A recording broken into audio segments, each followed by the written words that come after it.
Hello there. It's good to be with you again.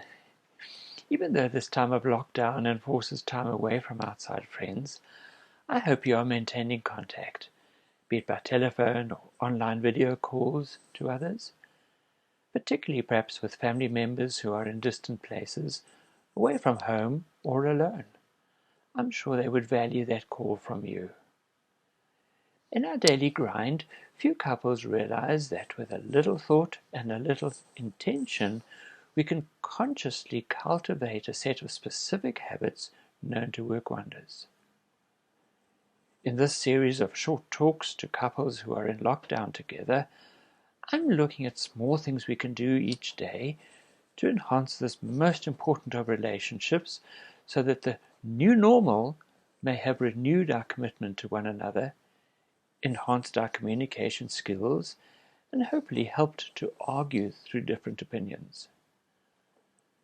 I'm hoping that each talk will help pinpoint specific, intentional behaviors, actions, and habits that can be cultivated during this time of lockdown. Things that will keep your love life running at its peak and continue post-lockdown. And let me remind you of what Marion Wright Edelman wrote. We must not, in trying to think about how we can make a big difference, ignore the small daily difference we can make, which over time add up to big differences that we cannot foresee. My first talk encouraged you to look specifically each day for something your spouse is doing or has done that you'd like to say thank you for. What a difference a word of encouragement makes. Instead of broadcasting this to the world on Facebook, why not say these lovely affirmations directly to your spouse? These are personal, intimate, and meaningful. Have you remembered to inculcate this into your daily relationship routine? In my second talk, I emphasized the incalculable value of human touch. I trust you've started building the habit of an intentional, warm connection with your spouse each day. Have you remembered to make the time daily for meaningful touch? In this third talk in this limited series, I'd like you each day to find something that makes you both laugh. E. Cummings said, "The most wasted of all days is one without laughter." Laughter bonds people.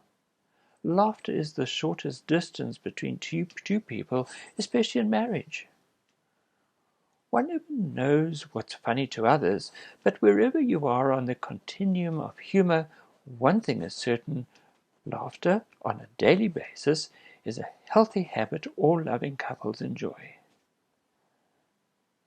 Since King Solomon's time, people have known about and applied the healing benefits of humor. In the Old Testament book of Proverbs, we read in verse 22 of chapter 17, "A cheerful heart is good medicine." But humor brings more than physiological benefits to a husband and wife. Humor helps us cope. Legendary comedian Bob Hope says, "Laughter is an instant vacation." Jay Leno says, "You can't stay mad at somebody who makes you laugh." If you can find humor in anything, you can survive it. Researchers agree. Studies reveal that individuals who have a strong sense of humor are less likely to experience burnout and depression, and they are more likely to enjoy life in general, including their marriage. Essayist and biographer Agnes Repplier, who was known for her common sense and good judgment, said, "We cannot really love anybody with whom we never laugh." I couldn't agree more. And I also believe the implication of her statement is also true. The more you laugh together, the more you love your spouse. And let's face it, no one is immune to stress.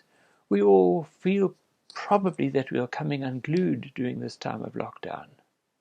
This is a time of uncertainty, with very limited awareness of how this is all going to eventually pan out. Without minimizing the devastating stress that the coronavirus has and is causing, many would agree that one of the best ways forward to anyone to cope is with a good laugh. Arnold Glasgow said, "Laughter is a tranquilizer with no side effects."